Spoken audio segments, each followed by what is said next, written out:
Salut et bienvenue dans ce nouvel épisode des Light Leaders. Je suis super excitée parce que je suis avec Jérôme Chao aujourd'hui et que nous allons parler ensemble du respirianisme. Nous allons définir ce que c'est pour commencer et nous allons aussi parler de comment y parvenir et bien évidemment de ton expérience à ce propos, Jérôme. Donc si vous êtes ici et que comme moi vous êtes curieux de savoir ce qu'est le respirianisme, si c'est possible, eh bien cette interview pourrait vous plaire. Et je suis surtout ravie de t'avoir, Jérôme, parce que ma recherche d'invités pour parler de ce sujet n'a pas été très fructueuse. J'ai pas mal d'invités leaders du mouvement cru et frugivore. C'est très facile de trouver par exemple le Dr Graham et le Dr Morse, parce qu'ils sont assez présents sur les réseaux sociaux. Mais à propos du respirianisme, il n'y a pas grand monde. J'ai étudié quelques-uns, comme Chris Manley et Ray Mahor, mais je pense que tu es un des premiers à utiliser cette étiquette, si on peut dire ça comme ça.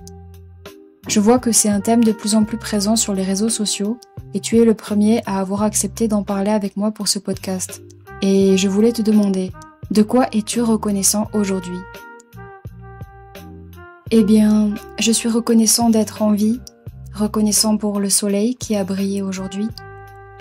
Je suis reconnaissant pour cette lumière tous les jours, reconnaissant de pouvoir être dehors dans la nature et de profiter de ce que je suis, de mon corps, de ma santé, pour travailler mon énergie et être capable de construire une communauté.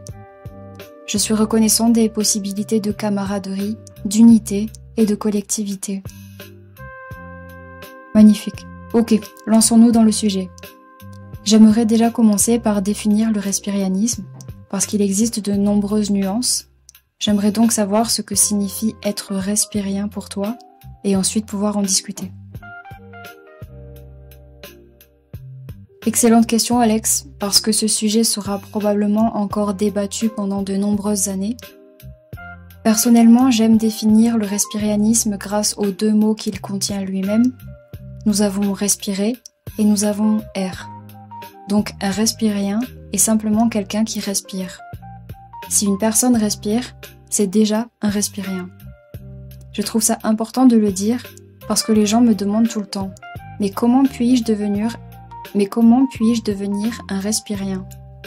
Dernièrement, j'ai répondu « Écoute, vérifie si tu respires et si tu respires, alors tu es un respirien. »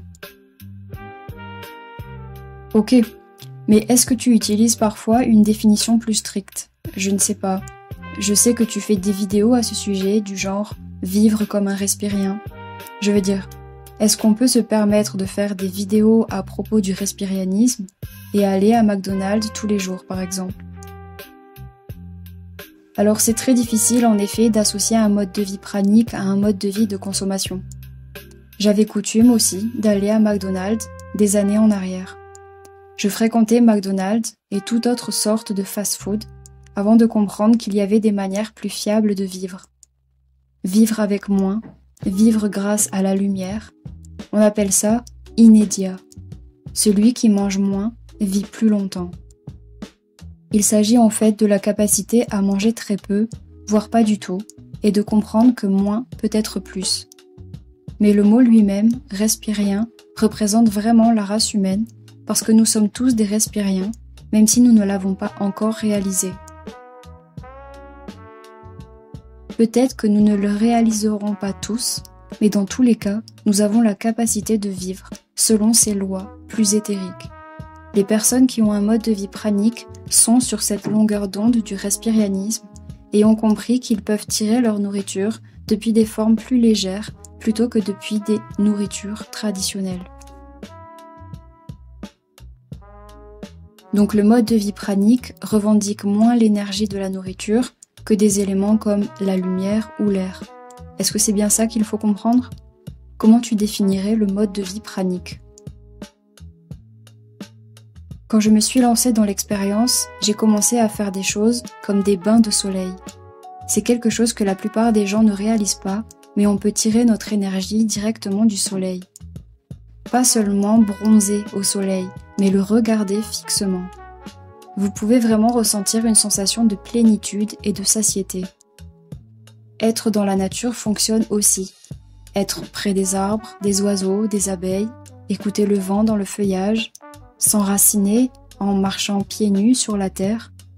On peut se nourrir à partir de ces formes. Respirer seulement peut faire office de petit déjeuner. Vous pouvez être rassasié juste en respirant, et je l'ai déjà fait. Je veux dire, par le passé, lorsque j'essayais de me détacher du concept de devoir absolument consommer des aliments solides, je respirais pendant 5 minutes et je me sentais complètement rempli. Et je continuais avec cette réalisation que je n'avais besoin de rien, que j'étais déjà complet. Je suis arrivée à la conscientisation que c'est possible. Et quand tu réalises que c'est possible, tout change. Oui, c'est intéressant ce truc avec la nourriture solide, parce que je sens d'un côté que c'est probablement une de nos premières addictions. On mange tous les jours, ou on mange quand on est dans un certain état émotionnel. On associe la nourriture soit à l'amour, soit pour nous calmer de nos colères. Mais d'un autre côté, je vois cette frontière, car il est quand même difficile de l'associer à quelque chose comme la cigarette, qu'on peut arrêter plus ou moins facilement par exemple. Avec la nourriture, c'est un peu plus délicat.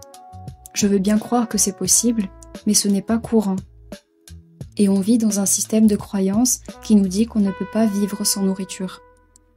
C'est difficile de discerner quand est-ce que c'est un modèle addictif et quand est-ce que c'est quelque chose dont le corps a réellement besoin. Tu as un peu parlé de ton parcours personnel, et comme je trouve ça bien d'avoir des pionniers à suivre qui expérimentent vraiment ce qu'ils revendiquent, j'aimerais en savoir plus sur tes expériences de vie pranique. Par exemple, peux-tu nous raconter tes longues périodes de jeûne, tes périodes avec très peu d'aliments, comment tu te sentais, comment tu as fait? Alors, la première fois que je suis restée longtemps sans aliments solides, c'était en 2019.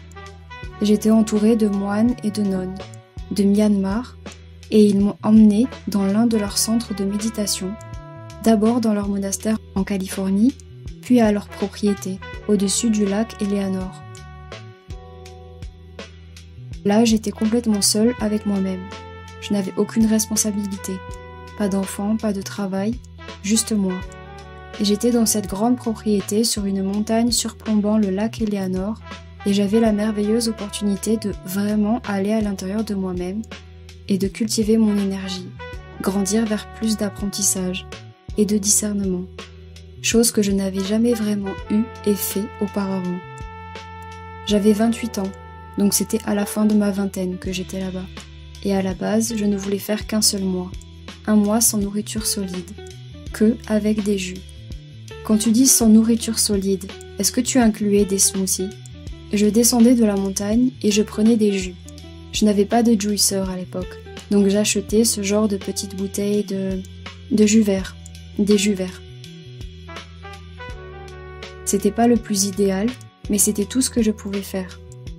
Donc j'en prenais quelques-uns, je remontais, et c'était mon repas pour la journée. Ça représentait environ moins d'1 litre par jour. Pendant cette période, beaucoup de choses ont été libérées. Les 2 premières semaines ont probablement été les plus difficiles. J'étais léthargique, mon énergie était drainée. Je ne me sentais pas du tout capable d'être actif. Mon corps avait vraiment besoin de se reposer et de se remettre de décennies et décennies de mauvaises habitudes, sans jamais lui avoir laissé le temps d'évacuer et de se régénérer. J'ai vraiment eu l'impression d'avoir un tout nouveau corps. Après 2 semaines, j'allais encore aux toilettes alors que je n'ingérais rien. C'était ma toute première indication concernant la capacité de stockage de notre système digestif, de l'intestin grêle au gros intestin jusqu'au côlon. Nous avons une capacité de stockage émotionnel et mental énorme, mais je crois que nous n'avons aucune idée de notre capacité de stockage au niveau physique. C'est juste fou de voir à quel point le corps est capable d'accumuler des déchets non éliminés. Je libérais des déchets qui étaient coincés, cristallisés, cimentés dans mon corps depuis des décennies. Et ça sortait enfin. À partir de la 4e semaine, j'avais tellement d'énergie, tellement de vitalité, de vie qui circulait à travers mon corps que je ne voulais pas recommencer à manger. Honnêtement, J'avais peur de recommencer à manger parce que je n'avais jamais expérimenté autant de clarté. Je n'avais jamais autant ressenti de motivation, d'épanouissement, grâce au fait de ne rien manger du tout. Donc en fait, ce mois s'est transformé en 3 mois. Et ce fut officiellement mes 3 premiers mois sans nourriture solide. C'était en 2019 et c'était en quelque sorte la genèse de mon aventure. C'est juste fou. En plus, moins d'1 litre par jour, c'est encore différent de tous ces gens qui font des cures de jus et consomment 3, 4, voire 5 litres par jour. Ce qui est déjà génial, mais ça reste quand même une approche différente. Et c'est vraiment cool que tu aies eu autant d'énergie. Pour ma part, j'ai fait une cure de jus, mais avec des quantités de jus élevées, et j'ai aussi eu ce bon niveau d'énergie dont tu parles. Donc j'ai continué avec un jeûne de 2 semaines à l'eau. Et pour le coup, là, j'étais dans un état léthargique, comme tu disais. Mais c'est intéressant parce que je voulais faire seulement 10 jours, et c'est à partir du 10e jour que j'ai commencé à avoir un peu plus d'énergie chaque jour. Mais j'étais tout seul, je ne voulais pas trop pousser, alors au bout de 2 semaines, je me suis dit « Ok, ça suffit ». Et puis il me restait une 3e semaine de repos, donc je voulais en profiter pour me réalimenter doucement. Merci Alex pour cette réflexion et cette connexion qui est de dire plus tu continues, plus l'énergie circule. Je suppose qu'on dépend aussi de la conscience collective, de la peur de nos proches, de nos amis et de nous-mêmes, évidemment. J'aimerais aussi te demander comment tu manges depuis cette expérience jusqu'à aujourd'hui. Après cette expérience, j'ai fait une première retraite respirienne. Mais si on parle immédiatement après, eh bien je suis revenue à la nourriture solide jusqu'à janvier 2020, l'année suivante. C'est en janvier 2020 que j'ai fait mon jeûne sec le plus long. Et c'était comme un festin aérien. C'est vraiment à ce moment-là que tout s'est enchaîné. Le corps a de la mémoire. Le mental a de la mémoire, mais le corps a de la mémoire aussi. Et quand tu vas aussi loin, que tu réalises jusqu'où tu peux aller, tu changes de fréquence, tu n'es plus le même. Même si tu reviens à la densité, tu sais que tu sais. Tu sais que tu peux survivre et que tu n'as pas besoin de 3 repas par jour, plus tes collations entre les repas. Nous sommes comme des machines à manger, ici, en Occident. Je ne sais pas comment c'est à Bali, mais ici, en Occident, on mange 3 fois par jour, plus des collations. C'est la norme. Ils appellent ça le régime américain standard. Et j'ai suivi ce régime pendant de nombreuses années. J'étais dans ce système de croyance de la nécessité de manger pour se maintenir et prospérer, pas seulement juste pour survivre. Donc quand je suis arrivée à ce stade, c'est sûr que toutes mes croyances se sont effondrées.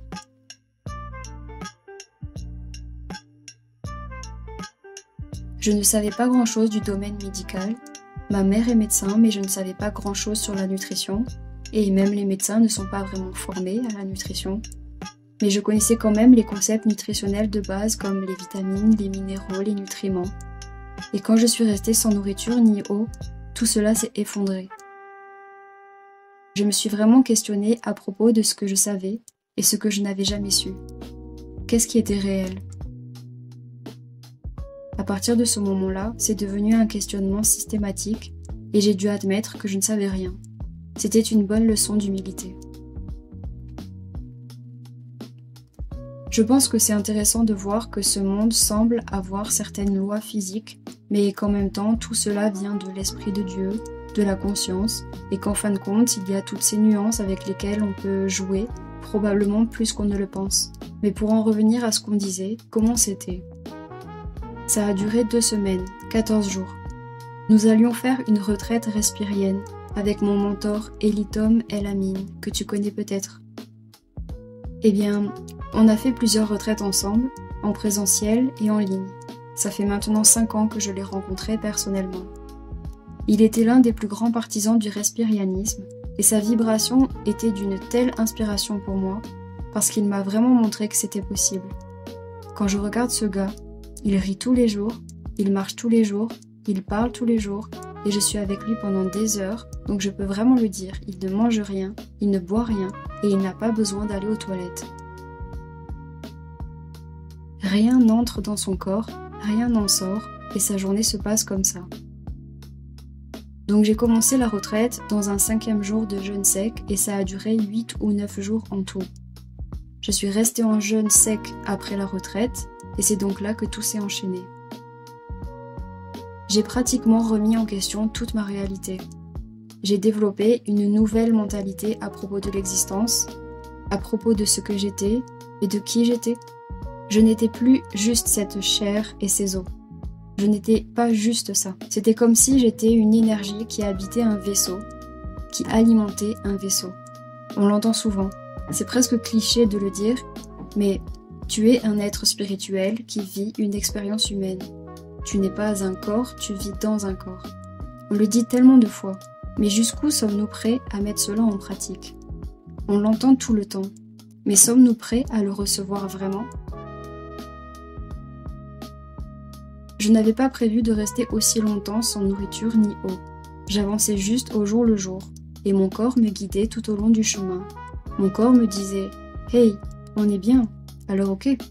Si demain je me réveille et qu'on est toujours bien, on continue. » Et jour après jour, j'ai avancé comme ça. À l'époque, c'était tripant, c'est sûr, mais c'était aussi un virage. Hey, tu n'es pas fou. Tu viens juste de te rappeler de quelque chose que beaucoup de gens ont oublié. En fait, il ne s'agit pas d'évolution, mais de réalisation de notre dévolution. D'à quel point nous sommes descendus bas. Je crois que nous avons déjà tous cela dans notre ADN. Les normes que nous avons aujourd'hui sont des normes standards, et elles sont très exagérées par rapport à ce que nous sommes réellement capables de faire. Une des raisons pour lesquelles je sens intuitivement dans mon cœur, parce que nous expérimentons une vibration très différente pendant ce genre d'aventure, c'est que lorsque j'ai été en jeûne sec pendant 2 semaines, quelque chose s'est déclenché. Comme lorsque le 9e jour tu étais léthargique et que le 14e jour tu as eu un regain d'énergie, quelque chose s'est connecté. Et même quand je sortais dans le froid, et il faisait un froid glacial, je n'avais pas d'énorme veste, je n'avais pas froid, je ne gelais pas, je ne tremblais pas, comme s'il y avait dans mon corps une fournaise, un feu, une flamme. Je ne m'étais jamais sentie comme ça de toute ma vie. Il n'y avait pas d'eau et il n'y avait pas de terre pour arrêter mon feu intérieur. Nous sommes définitivement équipés pour être dans des climats froids. Peut-être que nous n'appelions pas cela le jeûne, ou nous puisions probablement déjà dans quelque chose qui nous a permis de nous adapter et d'arriver jusqu'à aujourd'hui. Ce que j'ai ressenti durant cette période me paraissait être une expérience ancestrale. J'avais l'impression de dévoiler quelque chose qui était en fait déjà là depuis toujours. Je serais intéressée de savoir comment ça marche pour toi socialement. Parce que déjà pour moi, en tant que personne que je qualifierais de végane crudivore, même en vivant à Ubud, où on trouve quand même pas mal de restaurants véganes crus, ça peut être un peu compliqué. Alors en tant que respirien, comment tu t'en sors? Eh bien, ça a été un processus sur plusieurs années. Ça fait depuis mai 2022 que je n'ai pas mangé d'aliments solides, donc on pourrait dire à peu près 3 ans. Et durant ce temps, on peut dire en quelque sorte que j'ai appris à m'adapter, et en l'occurrence, à ne dire à personne que je vis comme ça. Les gens qui savent sont des gens qui sont passés sur ma chaîne YouTube, ou qui ont écouté mes podcasts, mais les gens, ici, à l'épicerie où j'achète mes jus, ils ne savent pas. Ils n'ont aucune idée de ça, parce que je ne leur dis tout simplement pas. Ok, mais comment fais-tu quand les gens t'invitent à des repas ou au restaurant? Eh bien, cela n'arrive pas vraiment, en tout cas pas souvent. Je ne me souviens même pas de la dernière fois que quelqu'un m'a invité à un repas. En fait, je vis une vie assez solitaire. Je m'associe à la communauté, mais je passe beaucoup de temps seule. Je peux être très extravertie, mais au fond je suis une personne très introvertie. J'apprécie le temps passé seul. Maintenant, si tu veux parler de choses comme Thanksgiving, alors oui, je vais toujours avec ma famille chaque année pour Thanksgiving, mais je ne bois qu'un grand verre de jus d'orange. Je veux dire, je peux être entourée de personnes qui mangent, même si je ne mange pas. C'est marrant d'ailleurs parce que j'ai écrit certains de mes livres dans des fast-food. Je m'assois, je médite entre 2 chapitres d'écriture, et les gens passent devant moi. Parfois on m'offre de la nourriture. On me dit « T'as besoin de quelque chose ? On peut t'apporter quelque chose, tu sais, on a du rab. Est-ce que tu en veux ?» C'est arrivé à différents endroits, et je dis toujours poliment « Non merci, c'est bon pour moi. » Mais je me souviens d'un de mes bons amis de Dallas. Il était très troublé que je ne mange pas. Il y avait comme une sorte de culpabilité du genre « moi je mange devant toi et toi tu ne manges pas ». Il n'arrivait pas à concevoir ça, mais il ne se voyait pas non plus ne pas manger. Il imaginait une sorte de souffrance que je devais endurer parce que je ne mangeais pas et que lui mangeait devant moi. Dans son esprit, c'était « mais tu es sûr ? Tu veux vraiment rien ?» Et je lui répondais « frère, je peux avoir tout ce que je veux. J'ai choisi ça. C'est un choix. J'ai choisi que je ne voulais plus manger. » Il s'est gratté la tête et il a fallu quelques jours pour qu'il se fasse à l'idée que j'allais bien. Il ne s'évanouit pas, il n'est pas fatigué, il marche tous les jours, il fonctionne normalement.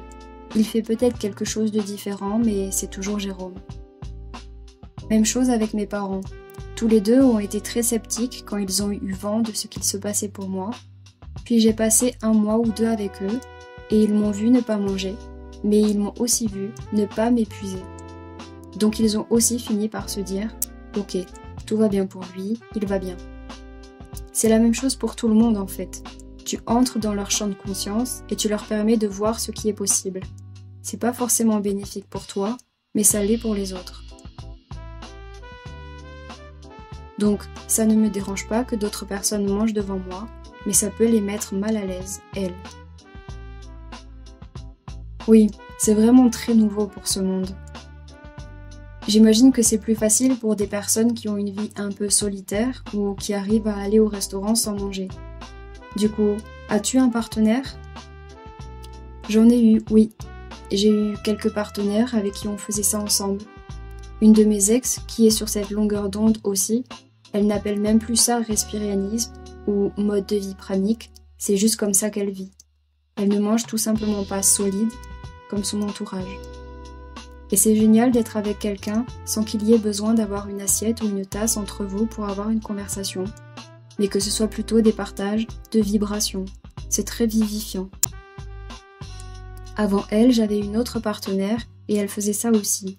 En fait, c'est ensemble que nous avons découvert ça. Donc on a commencé ensemble. Et on est toujours de bons amis aujourd'hui. Donc oui, c'est possible. C'est possible. C'est une grande quête, une minorité de possibilités, mais c'est possible. Et comment développes-tu de la force physique ? C'est un sujet que j'ai pas mal exploré dans le régime cru et le régime frugivore, et j'ai remarqué que c'est un peu comme s'il y avait différentes formes de force. Maintenant, c'est communément accepté que tu peux être vegan et musclé. Avec le cru, c'est un peu moins évident, mais on a quand même des preuves aujourd'hui.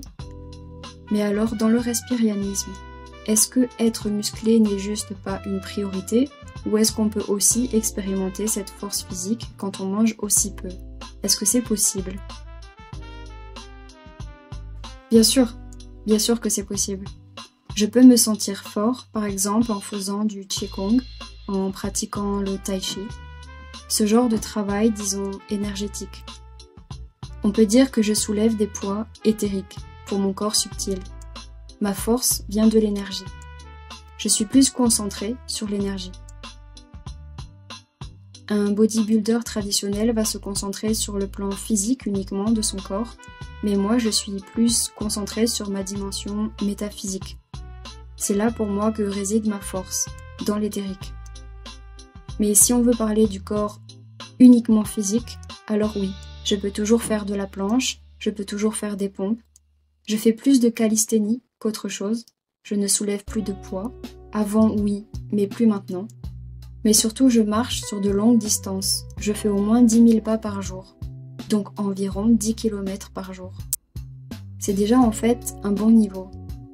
Quand je ne consommais vraiment rien, je pouvais aller jusqu'à 15 km par jour. Et j'avais l'impression que je pouvais continuer encore.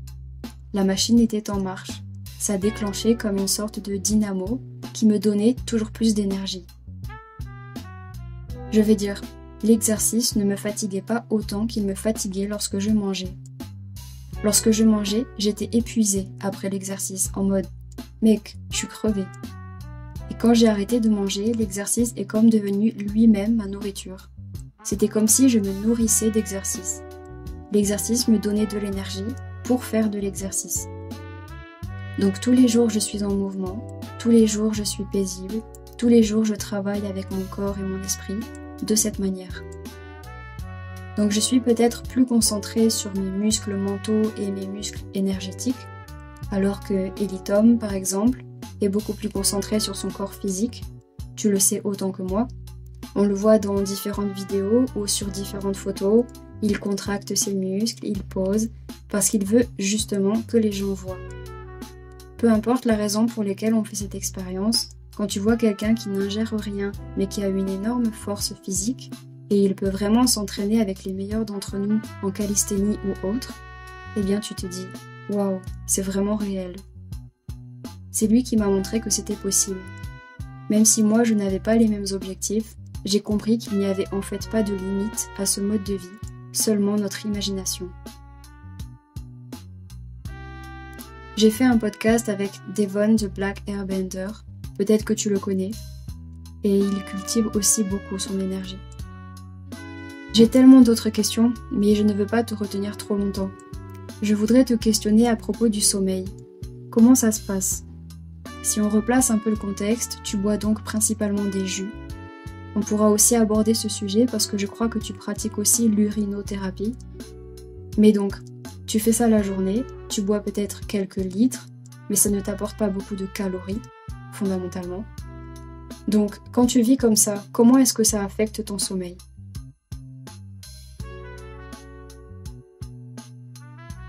Ok. En fait, moins j'ai de choses dans mon corps, moins j'ai besoin de récupérer. Moins j'ai besoin de digérer, plus mon corps se repose. Avant, je restais dans cette position allongée, de mort, comme j'aime dire, pendant 8 ou 9 heures, au minimum 8 ou 9 heures. Et quand j'ai commencé à moins manger, ou à être en mode jus, c'est descendu à 4 heures. Et quand je n'ingérais rien du tout, ça descendait jusqu'à 2 ou 3 heures. Quand je m'allongeais, j'avais l'impression que ma batterie était complètement à plat, mais j'étais rechargée en 2 ou 3 heures de sommeil. 3 heures et je me sentais déjà frais pour le lendemain. Je ris toujours quand je parle de ça parce que c'était hallucinant. C'était juste hallucinant. Je n'aurais jamais imaginé ça. Au début, j'ai pensé que je devenais insomniaque. Je me disais, mais qu'est-ce qui se passe ? Je ne peux pas dormir. Et quand je m'endors, je ne peux dormir que quelques heures. J'étais prêt à commencer ma journée, mais le soleil n'était même pas levé. Tout le monde dormait encore. Donc, j'ai beaucoup de compassion pour tous ceux qui expérimentent ça, car je sais que ça peut être un voyage très solitaire. On peut avoir l'impression qu'on est tout seul et qu'on ne peut plus vraiment communiquer avec les autres parce qu'on vit sur ces hautes fréquences. Et on a tellement d'énergie. Tout le monde recherche cette énergie, mais quand on l'obtient, on ne sait pas forcément quoi en faire. Alors on doit devenir créatif, parce que, naturellement, si on ne le devient pas, on finit par graviter autour de la nourriture, où on va essayer de se rendormir parce que ça nous met mal à l'aise de rester éveillé aussi longtemps, etc. Mais tu ne peux pas te forcer à dormir car tu ne veux pas. Tu es juste réveillé. Tout le monde dort, mais toi tu es réveillé. Et qu'est-ce que je fais maintenant ? Tu te dis, je devrais être en train de dormir comme je l'ai fait pendant des décennies quand j'étais déprimée. Mais je ne suis plus déprimée maintenant, je suis réveillée maintenant. Est-ce que je me rendors ou est-ce que je reste éveillée ? C'est le choix que nous avons à faire finalement. Donc maintenant que je ne consomme que des jus pendant la journée, je vais me coucher et je dors entre 4 et 6 heures. 6 heures, c'est le grand maximum. Par exemple, si je me couche ce soir vers 21 ou 22 heures, je me réveillerai à 3 heures du matin. C'est comme ça que ça se passe pour moi.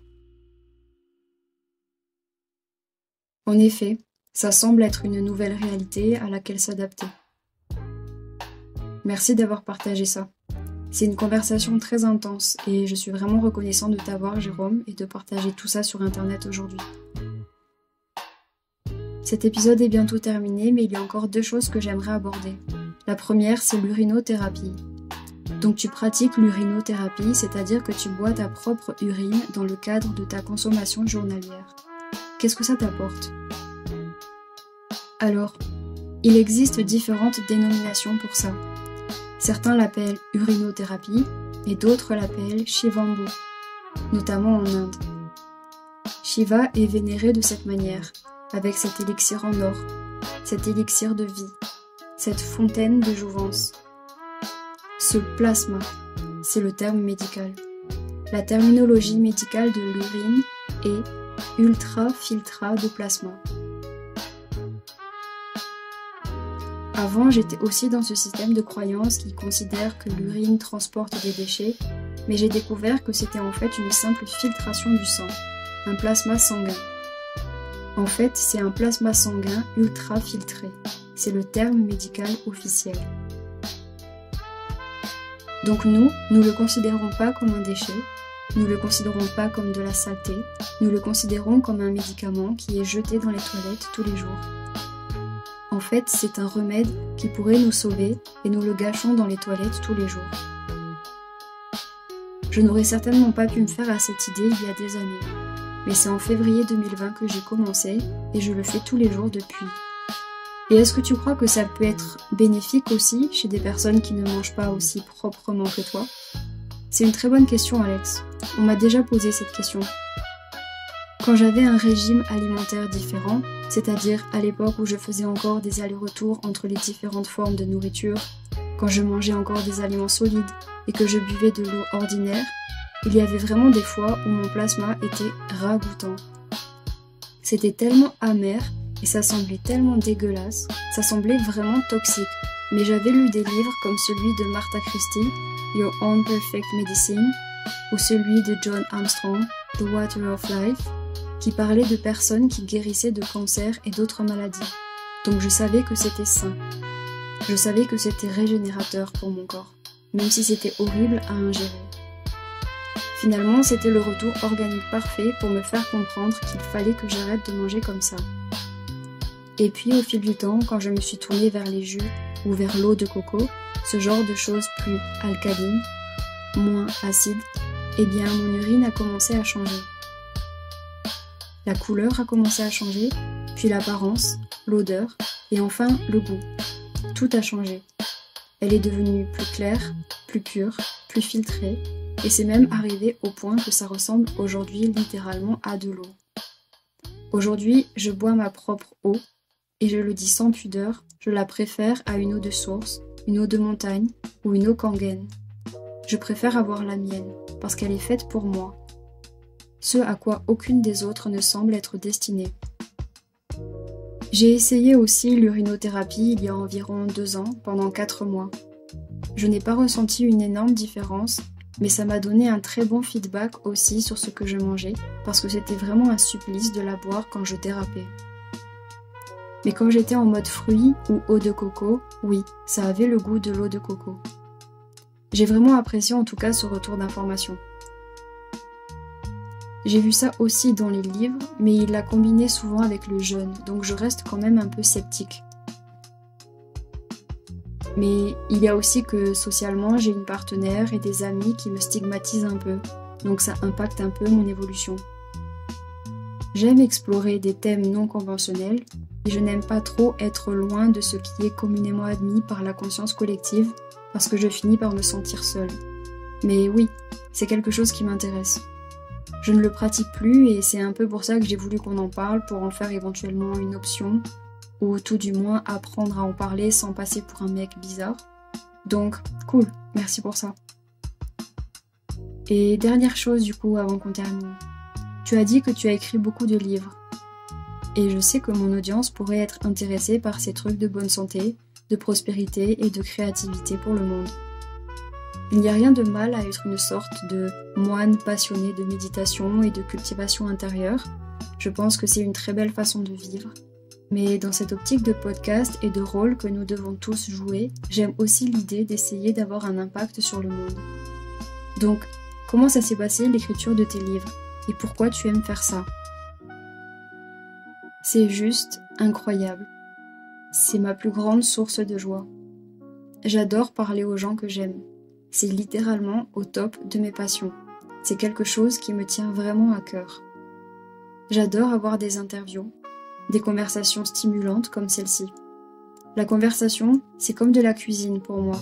Je sors toujours de ce genre de conversation avec un sentiment de satiété. Je me sens rassasiée au niveau cellulaire. Des échanges comme celui-ci animent vraiment mon esprit et me permettent de rester connectée. Et à propos de mes livres, en fait, il s'agit surtout de nouvelles, et certaines datent de quand j'étais au lycée. Je faisais souvent ça, mais je ne finissais jamais rien. Je lisais des livres, j'écrivais des nouvelles, mais je ne finissais rien. Je ne publiais rien. Le premier travail que j'ai publié, c'était probablement en 2019, au même temps que je commençais le jeûne. Et mon premier livre s'appelait Sun Gaze for Success. Je ressentais tellement de vie, tellement d'énergie, rien qu'en regardant le soleil, que j'ai dit « Laissez-moi faire des recherches là-dessus, laissez-moi écrire un livre là-dessus, les gens doivent savoir ça. » Et puis après ça, c'était trouver la paix intérieure avec la méditation et d'autres choses, d'autres outils, astuces, techniques pour trouver la paix intérieure, apaiser l'esprit. J'ai donc écrit A Hunger for Freedom. C'était au moment où je faisais mes retraites avec Eliton. Et ça concernait plus le Qigong, le jeûne, le pranisme et toute la culture qui englobait ce nom mystérieux que tout le monde essayait de comprendre. Puis il y a eu Breatharian Beginnings, Pranic Living Unveiled, Food Freedom, The Four Laws of Prana, qui est le plus long livre de non-fiction que j'ai écrit jusqu'à présent. Ils sont tous disponibles sur Amazon. Vous pouvez simplement taper mon nom, Jérôme Chao. On a 17 livres au compteur. J'ai écrit 17 livres. Les autres, ce sont de la fiction. Car dans la fiction, c'est là que je me sens vraiment vivant. La fiction a représenté une partie de ma vie importante. La nourriture est de l'information, et l'information est de la nourriture. Donc j'ai digéré beaucoup de mondes fictifs, des univers, des personnages qui apprennent, qui éveillent leur discernement, qui ont ce désir intérieur et brûlant d'accéder à plus de connaissances et de savoir, leur progression, leur direction. On peut vraiment établir une connexion empathique avec eux, on peut sympathiser avec eux. Ils grandissent et traversent des choses traumatisantes, des obstacles, des adversités, des oppositions. Et s'ils réussissent, s'ils sortent victorieux, eh bien c'est comme si toi tu réussissais aussi. Et je voulais être une de ces personnes qui donnent aux gens le même sentiment que j'ai eu quand je lisais et que je vivais à fond la vie des personnages. Et j'ai mis tout le message pranique, tout ce dont nous avons parlé aujourd'hui, dans tous les livres. Donc, allez jeter un coup d'œil. Incroyable. Oui, je vois l'éclat dans ce que tu dis. Et c'est vrai que c'est magnifique, comme la fiction peut être un puissant moyen de délivrer des messages, très largement. Une toute dernière chose, comment les gens peuvent entrer en contact avec toi? Est-ce que tu coaches? Qu'est-ce que tu proposes actuellement? Je mettrai un lien en description. Je propose en effet du coaching. J'ai un lien personnel pour ça. Je propose du coaching à propos de tout ce dont nous avons parlé ici, que ce soit à propos du jeûne, de la vie pranique, ou même pour le quotidien, pour être plus concentré, persévérant, motivé, pour développer plus de compréhension intérieure, etc. J'ai coaché des gens sur plein de sujets. Donc si vous êtes intéressé, vous pouvez m'envoyer un message privé sur Instagram à jromchao. Et pour tout ce qui concerne le mode de vie pranique, je mettrai un lien en description. Ok. Vous pouvez trouver toute une bibliothèque avec beaucoup de contenu qui est constamment rafraîchi à mesure qu'on construit du nouveau matériel. Magnifique. Merci beaucoup. Beaucoup d'amour pour toi, beaucoup d'amour pour vous, les téléspectateurs qui êtes encore avec nous, et je vous souhaite tous une très bonne journée.